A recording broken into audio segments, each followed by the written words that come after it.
Yo, we live? We back? We back at it. Had a little false start there, but don't worry.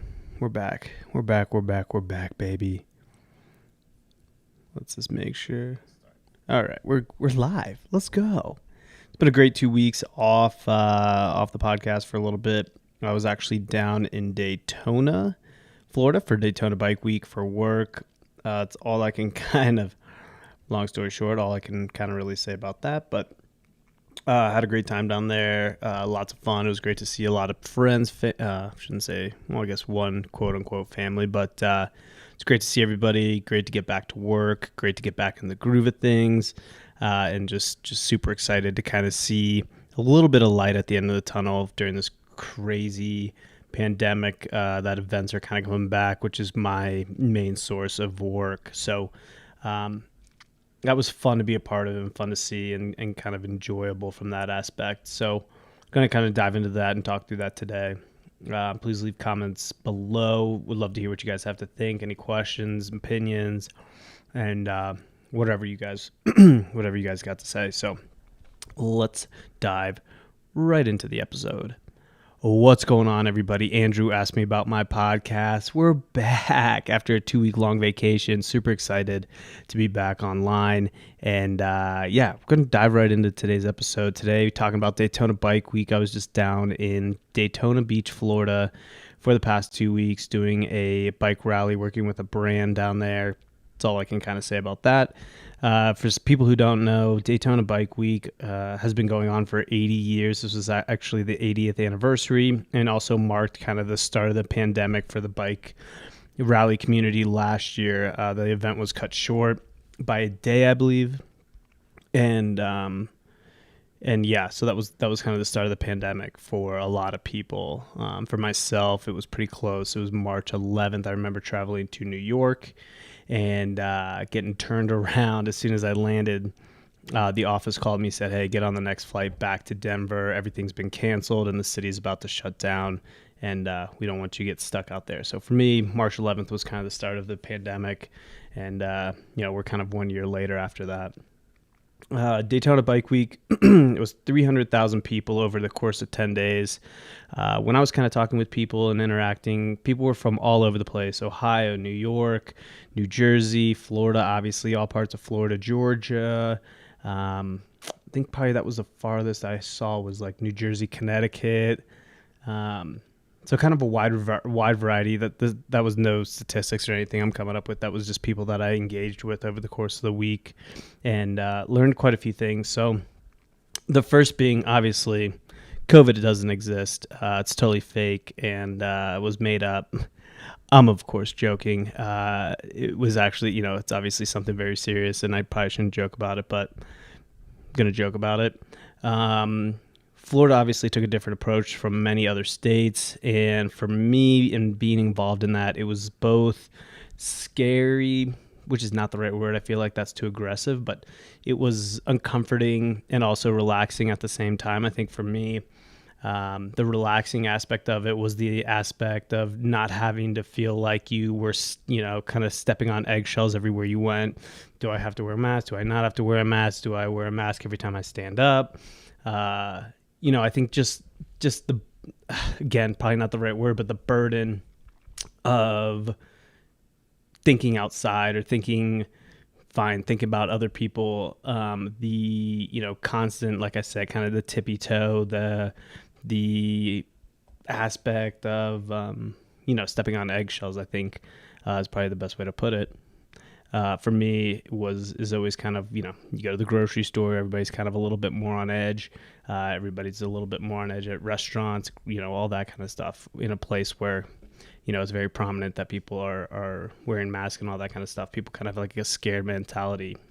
So when you get down to Florida, obviously beautiful weather down there, so a little different scene, but it's definitely more relaxing, not having to feel like you're breaking a rule every single second. So from that aspect, very relaxing. On the other aspect, scary. No one's wearing masks. What's actually happening? What are people actually thinking? What are people actually doing? And that's probably my biggest COVID learning over the course of the whole thing. I guess you can assume based on the demographics that most people think of a biker, that should be no surprise. In talking with people were getting vaccinated, people were wearing masks inside, people were, being cautious where they could be. Not everybody, but some people were. So I think it's very tough to make, gross statements about that. I think the second thing for me is people are wanting to get back to normal. People want to get back to, their daily lives. People want to get back to work. People want to get back to, these events. They want to get back to, spending time with people that have shared interests and values. They want to get back to exploring. They want to get back to what they were doing before. And, obviously, got to do it carefully, got to do it social distancedly, all those kind of fun things. But I think there is a huge urge right now, a year later, for people to get back to normal, whatever that may be for whatever group of people you're looking at. I think the other thing for me is people are as crazy as it sounds, and excuse me, maybe not, but people are wanting to spend money. People want to go out and do things. People want to buy new toys, motorcycles, RVs. People want to buy new trailers, trucks. I mean, I couldn't be more surprised at the amount of money that people are spending. And maybe a little bit is coming from stimulus. Maybe a little bit of that is coming from people not being able to go out and do things and now have this lump sum of, quote unquote entertainment fund, from going out to dinner, movies, all that kind of stuff, and now are willing to spend it and can spend it. I think there is definitely a pin-up demand for people to go out and spend money. And I think as a marketer, I think that's super important and one thing to look at as we're coming out of this. Another thing, and I kind of already highlighted this, but people love being around people that have shared values and interests. Again, should be no surprise when you have a common interest of motorcycles, adventuring. It brings people together. It doesn't matter what race you are, what backgrounds you come from. Everybody seems to hit an even playing field at a lot of these events, especially for the motorcycle community is one thing I noticed in Daytona. Of course, everybody has their groups. Everybody has their little sections of the event that they tend to hang out with. But I didn't see anything. Maybe that's my fault for not really looking into it, but I really didn't see anything that provided any details of gross segregation or anything like that, or even rallies against certain groups of individuals. It was, when I was at work, I was talking to people of every race. There was white, black, Indian. There was people from Middle East. There were people, like I said, social economical backgrounds, varying in income. I think, when you have a common interest, I think that really brings a lot of people together. And that's one thing that events have done over the past couple of years. And one thing that I think people really lack over the course of the pandemic was finding people that had the shared values and interest and being able to portray those. We obviously saw a lot of negative aspects of that over the course of the pandemic. We also saw a lot of positive aspects of it over the pandemic, but I think that's something moving forward that people are going to be striving for, is finding these shared values and interests in events. And last but not least, I think people are ready for events to be back. Like I said, people kind of aggregating of everything I just said. People want to get back to normal. People are looking to spend money. People are looking for people that have shared values and interests. People want to be back to that pre-pandemic mindset. And I think that's going to take a while. I don't think we're there yet. And I think one of the biggest things holding that back for events is going to be brands. I think brands still are not ready to put their label or put their brand on top of an event. And I think that's something hopefully comes soon. I don't think it's going to be early summer. And talks that I've had with people, looks like hopefully late summer that kind of starts to come back. But I think the financial aspect of it, from the brand's perspective, needs to come back to life. I think it's still kind of scary to put your name on top of a brand when the news outlets are saying, Daytona Bike Week, for example, is a super spreader event. Daytona Bike Week presented by blank.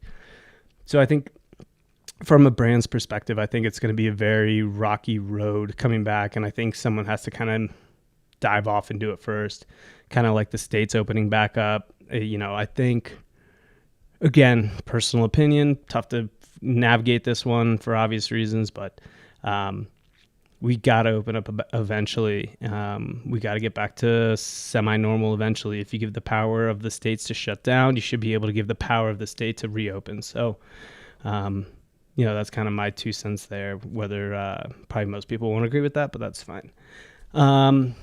It's kind of all I wanted to talk about. Super excited to be back. This one was a good one. I feel nice and refreshed. I feel ready. Hopefully get back on a nice little routine here in the next couple days, and provides a lot more content about Daytona and kind of my experiences, and get back to the swing of things. So again, thanks everybody for checking in, stopping by, checking it out. Really hope everybody had a great week, couple weeks, I guess. I've been gone for last one I saw was end of February. So super happy to be back. Drop a comment, like, subscribe on YouTube, like, comment, subscribe wherever you listen to podcasts. Ask me about my podcast. My name's Andrew. Have a great rest of your day. Happy Wednesday. Happy hump day. Let's get after it, folks.